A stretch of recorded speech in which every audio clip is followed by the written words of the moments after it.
Hi everyone. 7th of January, 7:30 in the morning. The sun is not out yet. I'm waiting for the sun to come up to stop filming this video. And I would like to start it with, well, me saying hi everyone. Basically from the beginning of the channel till now. Well, not all of them, but the highlights. Hi everyone, my name is May. Welcome to my channel. This is my first video on YouTube ever. Hi everyone, welcome to another one of my videos, and for today I'm going to be doing something either incredibly normal or incredibly stupid. Hey everyone, hi everyone, hi everyone, hi everyone, welcome back to my channel. Hi everyone, good morning, it's Thursday. Hi everyone, May here, still almost voiceless. Hey everyone, good morning, happy Friday. Hello. Hi everyone, welcome back to my channel. My name is MeyAroyo and I teach creative people how to sell their art online, and today is my 33rd birthday. Hi everyone, welcome back to my channel. My name is MeyAroyo and I teach creative people how to sell their art online. This is Darling. Hello. Hi Darling. Hi everyone, welcome back to my channel. My name is MeyAroyo and I teach creative people how to sell their art online. And I've been absent from this channel for about a week now because some of my chronic conditions have been, well, gaining up on me. Hi everyone, welcome back to my channel. My name is MeyAroyo and I teach creative people how to sell their art online. And this is Karim. Hi. Hi everyone, welcome back to my channel. My name is MeyAroyo and I teach creative people how to sell their art online. And this is Armella. I don't think I know how to pronounce your last name. Hi everyone, welcome back to my channel. Hi everyone, welcome back to my channel. My name is MeyAroyo and I teach creative people how to sell their art online. And today is my 1-year YouTube-versary. Yes, January 7th, 2021, I finally started a YouTube channel. And I think that one of the biggest things that I can take away from that was that the 2020-2021 New Year's resolution came true. I don't know. I mean, do you do New Year's resolutions? Because every December you think to yourself what you want to change, what you want to do differently. And I've been wanting to open a YouTube channel for 4 or 5 years before that. And something hit me on December 2020. I was doing a lot of work, one-on-one sessions with Etsy sellers. I was teaching a lot. And it all sort of became to the stop when COVID started. And obviously this was later on the year and people were requesting me to continue, but I was in Israel and I was in a really bad mental state, and I just couldn't handle clients and I was very much alone. So I started a YouTube channel. Maybe being really lonely. Finally got my New Year's resolution started, and I started it on January 7th. In this video, I would like to go over with you with some stuff. It's written in my notebook. So sort of going over the facts, like just raw data. I also wrote like personal highlights, funny moments about getting monetized on YouTube, things that I've learned, not just about YouTube, but like generally, even on print on demand or on digital products. I also received a lot of your questions. I hope that I will answer most of them. They were like, I don't know, a lot of questions. Some of them were too personal. Some of them I answered in private, and some of them I will answer in this video. And I sort of also want to talk about what's to be expected from 2022 in terms of print on demand and selling printables. And the first thing I want to start with is the fact that when I started YouTube on the 7th of January with my first video, it wasn't actually my first video. And that relates to a question that I've been asked: what's wrong with my accent? Okay, so I'm Israeli, born and raised in Israel with a native language of Hebrew. And when I was very, very young, I was placed many hours of the day with my cousin who was just born and her South African non-Hebrew speaking nanny. And she was speaking English to me. She actually taught me how to read and write in English when I was 4. And I think it was a few months later when I started officially going to kindergarten full time, I had this South African accent with my Hebrew, and a lot of the kids made fun of me. So I learned not just how to speak Hebrew, but how to speak Israeli. When I was 6 or 7 years old, coming home from school, I would go home to my grandparents' house. And my grandpa was there, God rest his soul. And when he realized that I can read and write in English, he started teaching me Ladino, which is the Jewish dialect of Spanish. So by the time I was 7, I had 3 languages and 3 accents in my head. Very, very different ones. When I continued growing up, I was mostly getting my English, like I was watching just American TV shows, Canadian TV shows, Australian TV shows. I wasn't even watching anything in Hebrew, which mixed up my accent even more. And when I was a grown up, I was starting to speak, English again with my own accent. And around Israelis, I would almost always get like either a mockery response, like "Why are you faking a British accent to sound smart?" or "I didn't know you're American," because apparently everybody thinks that if you speak English, you're an American or a Brit. And it kind of blocked me, I think. And when I went abroad for the first time after the army when I was 21, I thought, hey, I can finally use my accent, which I discovered I can't because I was in Singapore and nobody understands you. And it came also like when I was in Romania, when I was in Thailand, I really had to change my accent based on the person I'm talking to. And I got really good at it. It was like automatic switch. I think just having 3 accents as a child really made me copy the accent of the person who I'm talking to without even noticing. And that sends me back to the first video I did. The first video was about affiliate marketing, because this whole channel was supposed to be about affiliate marketing, how to make money by blogging, how to build a website. And I recorded the whole thing. I edited it, which took, I think, around 20 hours because affiliate marketing tutorials are very long. And like I did a WordPress tutorial or something. I don't even remember. And I uploaded it onto YouTube.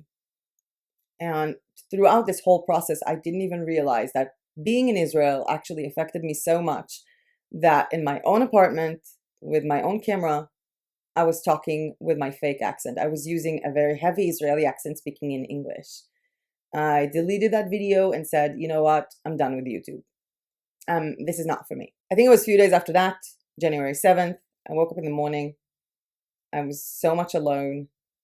I didn't know what to do. And that's when it hit me, I'm just gonna do what I wanted to do with clients. Like I'm just gonna take the things that I talk about with clients and talk to them about YouTube. And this is not my actual accent either. This is sort of an Americanized version of my accent just to make it easier to understand. And yes, my accent keeps on popping every now and then, especially if I'm like really focused on something. It used to happen to me when I used to do like the design part of a video. I would like full on South African accent. So my first video on this channel is January 7th, but the actual first video was a few days before that. In the past year, I have had 417,000 views. That's insane. These views amounted to, oh my God, I'm trying to find it out. This views amounted to 62,000.9 watch hours, which is insane, which came from 9.5 thousand subscribers. Crazy. And which made me with YouTube ads $6,378.17. I have made a total of 129 videos. The most amount of videos I did was the month of June. I was trying to do the 30 days YouTube challenge. I ended up failing it, doing only 29. My most watched videos, how to make and sell printable cards, like printable greeting cards on Etsy, reached 29,000 views. Crazy. My full Redbubble and Pinterest tutorial, 23.7 thousand. Printable stationery, how to make and sell, 21,000. And it's been insane. The shortest time I've spent working on a video was 20 minutes. I've had a video where I was making coffee and talking about a creative Fabrica special, I think, an Easter special. So that was 25 minutes to make, because you get ready, then you film, then you edit, then you upload, then you make a banner, and la la la. And the longest time it took me to make a video, not including the first one, was 19 hours to make one video. And it wasn't even one of the longest videos. It was just a video that I kept on revising and revising. An average of 6 hours to make a video usually. Personal highlights. The Redbubble suspended video. Around January, at the end of January, people started getting like massively suspended. I was a part of Ryan's Print on Demand group. I think also Shimmy's Print on Demand group. And everybody were talking about being suspended from Redbubble. And I remember looking into YouTube, and Shimmy and Ryan and Detour T-shirts did nothing on that. Like there was nothing on that. So I just recorded myself basically, trying to upload a design and see if I get suspended, because they were saying that you cannot upload designs onto Redbubble. You'll get suspended immediately. It's a bug. Everybody gets suspended. So I did that. I did not get suspended. that video within a day reached 1,000 views, which to me at that time was insane because I had 30 subscribers or 60 or something like that. A lot of the comments I had to delete because they included very cursing words. I got so many DMs calling me white trashed American privileged or stuff like that. But that was one of the highlights. I think that's what got the YouTube algorithm to say, okay, this channel is about print on demand. Another highlight comes from reading comments. I think in the past year, like the first time that someone said that they're binge watching me, and I was like, what? And apparently a lot of people have been commenting that. So every time you do that, trust me, like I'm smiling through and through. So thank you for that. I also remember one of my earliest videos, I was calling my dad so excited because someone commented asking me what is the font that I'm using for the end screen. Like when I say see you tomorrow or see you next time. And my dad was like, do you not want to tell them? And I was like, no, it's not that. Someone watched the video till the end.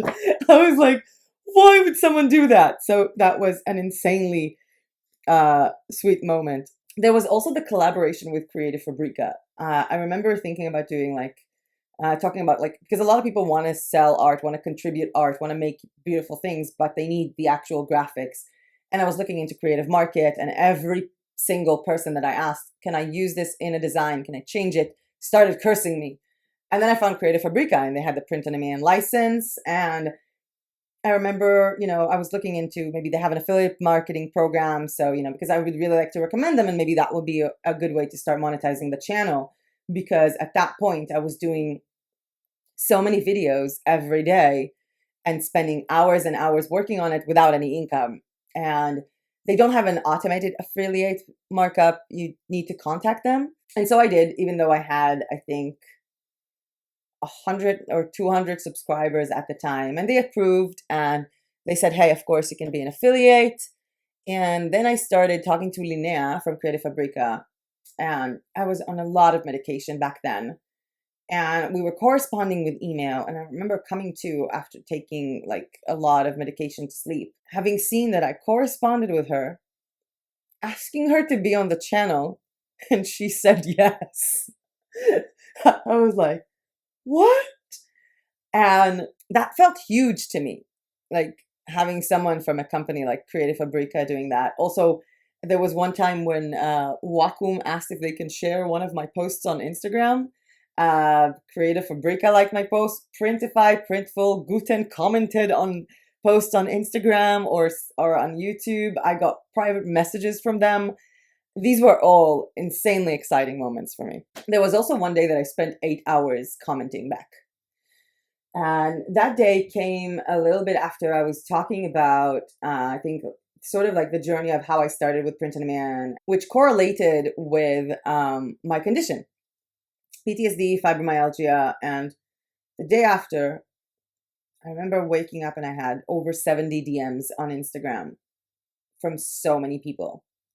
Saying that they have PTSD too, they haven't left the house in a few years, or they have fibromyalgia, and maybe this is a good way for them, to keep their mind occupied, to do art and maybe sell it. And I was so touched. And I think it was a few months after that I received a DM from a woman. She's living in Texas. She has fibromyalgia. She's married with kids. And she wrote to me, I watch every single one of your videos, even though I have no interest in them. And I remember seeing that first line and I'm like, huh? What? Am I supposed to get insulted? She explained that she has fibromyalgia. Her family is very rich. Like her husband has a good job. Her parents have a lot of money. So she's not poor. Like she's not needy. And she doesn't even need to make money. And she doesn't care about these things at all. She's not looking for an income stream. And she told me that she found one of my posts on Instagram regarding fibromyalgia because she was looking, to see other people in pain. Sometimes it either helps you feel less alone or helps you feel like, you're not crazy. Because sometimes fibromyalgia feels like you're going crazy. Like, how am I in such an amount of pain? And then she said she saw a YouTube link. And she wrote to me that seeing me almost daily popping up, this was around July, seeing me almost daily with so much energy made her believe that you can have fibro and still have a life, and got her out of bed for the first time in 5 years. And I remember getting this message right before I was supposed to film, and I didn't film that day. I just broke down crying. I could never believe that I could have such a personal impact on people on a professional channel. And I'm going to change topic because I'm going to start to cry soon. So to the person who sent that to me, I said it before, but I said it again. Thank you. You have no idea what that message did to me. Oh my God. Starting to cry so early on. Going back to funny moments on this channel. There were a few funny moments in this channel. And I think the funniest moment for me when I was alone, I think it was one of my goal videos. And I was filming from a field behind where I live here in Bansko. And I was sitting there all comfortably, you know, after avoiding the cows. And there were, you know, there are bees around you, there are insects around you, there are spiders. And then when I'm filming on selfie mode. And I remember looking at the camera, and a man passed behind me in a bee suit. Now, if you don't remember that moment, let me remind you. Booking so many places and everything is closed for COVID. And I'm in Bulgaria right now. I really don't want to go. Like, I told them, like, I respect you and your country. Hello, nobody done? Someone is passing here with a bee suit. I'm kind of scared. That was seriously one of the funniest moments in my life. I remember, like, it wasn't funny at the time because I remember thinking to myself, am I supposed to be wearing a bee suit here? Like, he was casually passing by where I was in a bee suit. And I remember just the only thing I can think about after that was that I don't remember if I have a bee allergy or not, because my doctor said I might have it because I was stung once and I had sort of a reaction, but then with the fibro and all that. And I kept on thinking, I'm going to die in the field from a bee sting. So that was a nice video. There was also a video where I was actually packing up my gear really fast because a herd of cows just started coming my way. Hi everyone, welcome back to my channel. My name is MeyAroyo and I teach creative people how to sell their art online. In today's video, I'm going to find a place to film where these are not going to disturb me. They're feeding now. This is so random, guys. So random. And they just, it's not that cows are not nice animals. They just don't care about you. Like, they will go through you if they have to. So that was one of my funniest moments. There were also a few moments where I was sort of trying to film outside. And I remember there was one time when I was filming outside and a friend of mine from this complex, Sarah, so she was standing in the corner and she had to pass by me. And she kept on asking me, like, no, I need to pass. And I'm like, just pass. And she's like, but I don't want to interrupt you. And I'm like, it's fine. I'm editing it. Just pass. And she's like, no, it's fine. I'll wait until you're finished. And I'm like, it's going to take me a while to get finished. Just pass, come on. And she was like, no. She sort of, I think, wanted to pass in a way that it's going to be very quiet, so it's not going to disturb me. And she wouldn't pass. So I continued on talking. And then she started passing. And the thing is, you could see her from the reflection behind me. And I remember I was like, I can see you in the reflection. And she was like, oh yeah, where's Chofit? Chofit is another friend of ours that lived here. I don't know why. It just resonated with me as a fun. You know what? You'll judge if that was a funny moment or not. Pi and on PayHip and all these other different places. Yeah, I can see you when you pass, Sarah. It's fine. I saw you when you were passing. Thank you. Rafik is here? Yes, inside. Thank you. Some of the other funny moments include bloopers from filming with Karim Prater, the YouTuber, the iOS developer, mastermind YouTuber, as well as the behind the scenes of making a jigsaw puzzle video with Armela. So you can go ahead and watch that out too. That was kind of fun. It's weird putting your presenter's mode in front of other people. Like, I'm talking to you and then you can be like, hi everyone, welcome back to my channel. My name shit. I thought I could pull it off. Okay, yeah. Bloopers? Yes. Under it's connected somewhere here, maybe. No? Wishful thinking, babe. It's getting there, Maya. You need one more round, yeah? Uh-huh. Yeah, one more. And then, you know, the rest of the puzzle. Where is your nose? The eye of the owl. Bum, bum, bum. Bum, bum, bum. Bum, bum, bum. The eye of the owl. Bum, bum, bum. No, it doesn't go there. No, I'm just finding the colors first because I need to. The colors exist in so many other places in this puzzle. Stopping the funny moments for a bit. I know a lot of people talk about, starting your YouTube channel and that you can't make money from YouTube because it takes forever. And I think the statistics that I found show that only like 8 or 9% of all channels are monetized, which means they can run YouTube ads, like Google ads on them. And sometimes, by the way, if you're watching a channel and you see an ad, sometimes an ad is not because they're monetized. Like YouTube would monetize the video regardless of if that person is making money off of it or not. You need to have 1,000 subscribers and over 4,000 watch hours in a year to get monetized. When I started YouTube, I was thinking to myself, you know what? It's going to take a year. It's going to take 2. I'm no stranger to, starting a business that's going to take a long time to make money. I have nothing to do anyway. I'm learning video editing. This is nice. And then I got monetized after 3 months. I could not believe it. I got monetized in April. And I was like, what? How is that even possible? And I remember thinking, you know what? I'm probably going to make like $20 a month. And it was a few days after that I saw that I was making around $10 a day, which was insane. There actually have been some days in the past few months that I've been making $30, $40, or even $50 a day just from YouTube ads.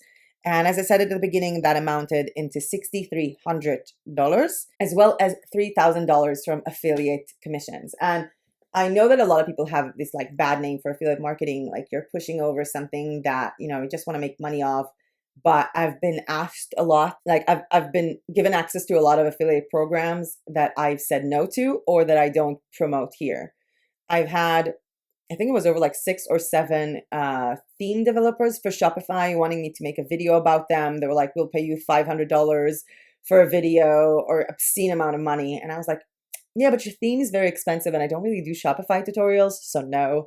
And I kind of just like, making affiliate like with links with stuff that I actually use. So like Canva, Placeit, Creative Fabrica, Printify. I have a small affiliate link, Society6, stuff like that. Going to some of the things that I've learned. Obviously, I learned a lot about print on demand, mostly because you guys were asking me questions, which was insanely amazing. But one of the biggest things that I learned was you will never be able to make everybody happy. And I felt like there were so many videos where people were contacting me after this video saying like, this video is too long. You need to break it into 3 parts. Who are you and why are you telling me what to do? Are you not happy or satisfied with the content that you just got for free? I don't want to make it in 3 parts. I mean, I think that one of the reasons why a lot of my videos about how to make and sell something on Etsy that include how to make it, how to do the mockups, and how to list it, the reason why they were successful is because it's in one video. I mean, that's what I wanted to do. And along with that, other people complained when I would make a short video, or other people would tell me that the only reason they're watching my channel was because I was making longer videos. And I've been watching Channel Makers. It's a channel about, how to make channels on YouTube. And the owner of the channel, Nate, he was talking about find something that makes you different. So what made me different was these like very broad tutorials. So I really don't care the length of the video people want to watch. I mean, I'm doing it. I'm working on it. I'm editing it. It's really hard to edit out the things you're saying. It's really hard. If people think that it's hard to make long content, making short content is even harder. I also learned that a lot of times people would react to you without it even being relevant to you. I remember getting comments or DMs that, people like you shouldn't be on YouTube because all you YouTubers who just talk about making $5,000 a month on Redbubble are just fake. And I'm like, I never said that. I literally said the opposite. And that's the thing, people don't care. I've had people sending me medical advice. Like, have you thought about spinal surgery? And I was like, no, thank you. You should really think about it because you keep complaining that you're in pain, but this can be resolved really fast. And I'm like, if you think that a spinal surgery is something super easy to think about, then you're wrong. And they're like, oh, you cannot tell me that you're wrong. You're impatient. You're crazy. And then block me. I've had that too. It wasn't just from the people who watch me on YouTube. It was also a lot of the stigma from the digital nomad community. And if you don't know that, a digital nomad is pretty much a person that works online and travels. So there are a lot of digital nomads here in Bansko. It's a huge place for digital nomads. And I would walk around and someone asked me what I do. And I said, I do YouTube, for example. And I wouldn't even finish saying, and they would start, yeah, that's exactly what the world needs. Another digital nomad doing a YouTube channel about how much it's fun traveling with their bad traveling advice and how to save money just to make money from a YouTube channel, even though they've never actually had a business online. And I'm like, my YouTube channel is about graphic design, print on demand, digital downloads. I also do website tutorials. I've been a freelancer for the past, since 2015. And there is a lot of stigma, like every single digital nomad that heard that I'm a YouTuber. Just like if I was like, oh, I need to finish filming a video. And they're like, oh, what is it about? Bansko? And I'm like, no, it's about how to make patterns or something. Everybody assumes that I'm doing a video, like I'm doing a channel about being a digital nomad. It also sends me back to some of my embarrassing moments because I've had some people come up to me after they've met me here and like, oh my God, I watched your YouTube channel yesterday and starting to talk to me about this. And it feels so weird meeting people who watch your YouTube videos in person every day. So weird. It's still weird for me sometimes to even turn on the camera. I don't know if you've seen it at the beginning when I did all of my hi everyone. I was very different at the beginning. So one of the most important things that I've learned was that YouTube is its own marketing channel. I mean, I remember at the beginning I used to put links of my videos in print on demand groups and Etsy groups, and I would get an enormous amount of messages, like spam messages, like, hey, miss, help, please help me. Poor man from India, Redbubble suspend, please give me account. And I used to get all these questions about, please tell me what are the trending keywords. And I'm like, I really don't know. I don't care. I don't do that. And I thought to myself, this is exhausting, getting all these spam messages and comments all the time just to get traffic to my channel. And then I was looking at the statistics of my YouTube channel. It was, I think, 3 or 4 months later. And I saw that 0.5% of my traffic came from Facebook. All of my traffic came from YouTube. And I was like, what? Which is why the next YouTube channel I'm opening is actually to promote my print on demand. And if I'll succeed with that, there will be a video for you guys how to promote your print on demand using YouTube. So that would be kind of cool. And now moving on to your questions. Okay, so your art changed so much in the past few months. Why do you think that is? I think that the more that I've tried, first of all, thank you for noticing. And I think that the constant content making on this niche led to me sort of living on these platforms. Like, there is not one day that I'm not on Amazon MBA, Redbubble, TeePublic, looking at Shopify stores, PayHip stores, checking out Etsy. Even if I'm not selling on these platforms, I'm always checking to see what people are doing. And every single time one of you guys asks me about a print on demand supplier that I don't know, I go ahead and check it out, and then I get more ideas. And a lot of times I'm like, I think I can design something like that. So I was testing out a lot of different things with Clip Studio Paint, and then I got my iPad, which was like crazy. Procreate, and then iFont Maker. And I think that there are like 2 reasons why, no, you know what? There are 3 reasons why my art changed. One, I think it was like the exposure to so much online art. 2, getting better equipment and better programs and actually learning how to use them. And 3, the environment I'm in. We actually have art classes. Like, this has nothing to do with my tutorials. This is just something that I did at home. My apartment is filled with canvases. We did this on some Saturdays, started painting on wood. We actually made our own ornaments for Christmas. I've been like painting. We have painting classes here. We had them on the weekends, and we're going to start having them again. And it's been so much of a different environment to be dealing with art all the time. So I keep evolving, as well as, seeing new places and taking photographs, like seeing places with graffiti, with different signs, being exposed to like, art shops, or even like notebooks. in local stores, or magnets or stickers that have this like cool design idea or concept. How do you edit your videos, and what course could you recommend? Okay, so I edit my videos on iMovie combined with things from Canva, and I have no idea what course to recommend. I just did what I like to do, which is play my favorite game, what does this button do? And actually saying that, also wearing my Respect Art t-shirt, led me to think that I might want to open a Teespring store for merch of this channel. So like for things that I'm saying a lot or phrases. Let me know what you guys think, if you would be interested in buying some of my merch. I don't know, I just thought it would be cool. I saw a lot of YouTubers having like a merch store. It's kind of cool. Not that I need another print-on-demand business on my head. But Teespring actually has like actually have this automatic connection to YouTube. And I don't know when I'm going to be eligible for that. I don't know if it's 10,000 subscribers, which is really close. It's crazy. But I might just do, a shop for, my own merch with stuff that I talk about, or like designs that are native to me, if anybody of you would want them as well. Someone asked, your channel is about multiple topics, mostly selling digital downloads and print on demand. If you could choose one topic, what would it be? Digital downloads or print on demand? Oh my God. That is a tough one. I think that if I had to choose before this year, I would have chosen digital downloads. I think it was more accessible to me. But having spent this year having so much fun with products, and by the way, I spent a lot of money on those products. Most of them I don't get for free. I spent a lot of money on these products, but having all of these products, I would say print on demand. Ugh, it's so hard. If you could start this year again, would you change anything? No.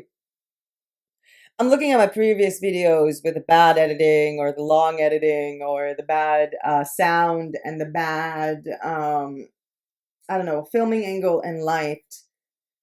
And I can't help but thinking that if I would have done it more professionally, maybe I wouldn't have gotten this personal connection to a lot of the first viewers of the channel. So no, I wouldn't change a thing. Do you play the guitar? I remember seeing it in the background. Like someone asked me if it's just there for the view or not. So give me a second. I don't know if I've ever done it on YouTube, and it's really hard to do it in this position. I'm stuck. I'm actually filming in a corner. Oh my God, this is so difficult. I'm gonna try, and because there is a table here and the door here, and I have no filming angle whatsoever. So I'm gonna try. Do you guys know How You Remind Me?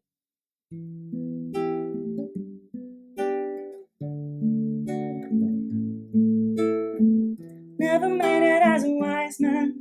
Oh, couldn't cut it as a poor man, stealing, tired living like a blind man. I'm sick and tired without a sense of feeling, and this is how you remind me.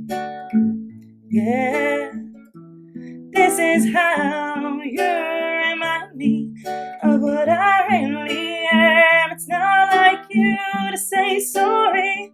I was waiting on a different story. This time I'm mistaken for handing you a heart worth breaking. And I've been wrong. I've been dumped into the bottom of every bottle. These 5 words in my head. Are we having fun yet? I hope that answers your question. Let me put my baby back in place. Nobody puts baby in the corner. Happy now? Okay. You always talk about YouTube not being the only thing you do. You also have work. Is that work in a bar? I was trying to think about that. That question came on Instagram, so I think I know why I was shown on Instagram twice hosting karaoke events at a place called The Hub, which closed by now. I started going to this place, The Hub, and they had karaoke nights, and I would pretty much sing whenever they let me sing there. Like every single song, like I want to sing, someone sing with me. And there was I think it was like a month and a half ago or 2 months ago, the owner, we were sitting at the bar. I was with Karin. I think I was with Karin, the YouTuber. We had just finished going to hot springs, which is like thermal hot baths, and we were coming by the Hub to play some pool and to eat dinner. And the owner said something like, you know, I don't know what to do because he's going home for like a week and he has no one to host karaoke night. And he asked literally everyone he knows in Bansko and no one can do it. And I was like, everyone, you know, you asked. So it came to me hosting karaoke. So that happened twice. I do not work at a bar. But that was a cute question. I used to be a bartender many years ago. After the army, I worked at a place called Raffaello. I was a waitress in a place called Putty's. I was a bartender on the beach. I was a bartender in the David Intercontinental Hotel in the event division. I was a bartender at, I think it was Crown Plaza before the army even. I was working at Sheraton City Tower in Tel Aviv as well. And I think I was a hotel breakfast restaurant shift manager, something like that. So no, I don't work at a bar. Why do you not make videos about AOP? They have a die cut pillow. Yes, I actually checked that and I started talking to AOP when I was in Svetivlas a few weeks ago, and we said like we're going to continue on talking after the holidays. So there will be videos about that. Someone asked why would I have another channel? I think I've answered that as well, like just to try and promote my jigsaw puzzle projects. And you know, if that's going to be awesome, then I'm going to probably tell you guys, you know, because if YouTube could be like a really interesting way to market your print on demand. And the last question, are you sad you didn't reach 10,000 followers in your first year? I still don't believe I have 1,000 followers. Like, when this started going up and up, I was just like, why are these people following me? What's wrong with them? So I still can't believe I have 1,000 followers. I was not expecting that. I was expecting this year to be a very long year where I would make maybe $100 or $200 the whole year just from affiliate commission and not even get monetized. I was expecting to have, I don't know, 300 subscribers at the end of my first year. I didn't expect this. I started getting offers from people to edit their videos. Like I got job offers from people. I'm not even talking about just, can you manage my store? Can you do this? Can you design my YouTube thumbnails? Can you edit my videos? I started getting so many requests to do personal work, which by the way, I do sort of before. There was another question. I know that was the last one, but there was another question like, with all this time that I work on the channel, because it does take a lot of time to work on the channel, when do I actually work on my print on demand? So for example, this morning I woke up at 2 a.m. That's when you wake up when you have PTSD. And I started uploading designs to Society6. I was looking at another print on demand supplier. I was checking inventory of what items I have on the way to me. Also, obviously, answering YouTube comments. I did another font, a full font from start to finish on iFont Maker. And I was researching 2 other online designer softwares, not just Canva. So that's when I do work. It's going to change. I think that when I'm going to launch the Miss Jigsaw, in order for me to successfully launch Miss Jigsaw, I will probably have to take a week off of YouTube, like a full week completely off, which doesn't go well with my YouTube addiction. I'm addicted to you guys, seriously. Which leads me to the last topic, what's next? A lot more videos. I mean, so far for January, I have listed duffel bag and fanny pack from Printful. I actually played around with the whole public domain art and how to make it your own. Redbubble alternatives. Is Etsy dead? Like the myths about Etsy. There is a video, hopefully this weekend, with Christy O'Connor reviewing another product that I'm not going to tell you what it is because she doesn't know what it is. And a part of it is a gift to her. I was thinking about how to do a successful greeting card business in 2022. Also, the whole aspect of trending keywords versus selling art. We have like Zazzle, LGBT niche design tutorials, St. Patrick's Day design tutorials. Also have as well the list for February already, which also might come into January, depends on how I do it, which is like how to start a sticker business in 2022, me leaving Redbubble, maybe coming back with monthly goals. Do you want me to bring back monthly goals? I don't know. Please let me know. There is the Society6 puzzle here that I still need to review. I have Society6 leggings coming my way to compare them to Redbubble leggings. A lot more products coming in. Marketing mistakes for print on demand. Of course, after I do the video of all the ways to market your print on demand. Yes, I started TikTok. I don't know how it's going. I haven't connected it to anything yet. I uploaded one video and it's not good. Art of wear, like the a deeper focus on uploading and tags and stuff like that. Print-on-demand cards, like tarot cards and playing cards. Printable wall art on Etsy is oversaturated. Print-on-demand magnets. Canva text masking effects. Maybe GIMP. Maybe Be Funky. Make printable coloring pages using a cute little app. Society 6 designs using Creative Fabrica. Weird collage art. And so many other ideas that I have. So this is just like, at the top of my head for now. And I really don't know what's in store. I just know if it's anything like this year, I honestly don't mind if I have to repeat. Like if my second year on YouTube is going to make me the exact same amount of money with the exact same amount of followers and views, I'm good. I just love you guys so much. And I really have to finish this video because I have to edit it so much. You obviously, I always feel like a time traveler saying this because you've obviously seen all the parts that I edited out. And if you watch this as a live premiere, that's pretty awesome. I hope that I did it as a live premiere. I have a really busy day ahead of me today. And it's been a crazy year. Yeah, I almost can't believe it's been a year. I started it living on the border with Gaza in Israel in a very bad emotional and physical state. And then I was filming 1 month from Modi'in, which is next to Jerusalem, from an Airbnb apartment that I could barely afford. And then I came here to Bansko, filmed from 3 different apartments here because I had to move a lot, got injured even more.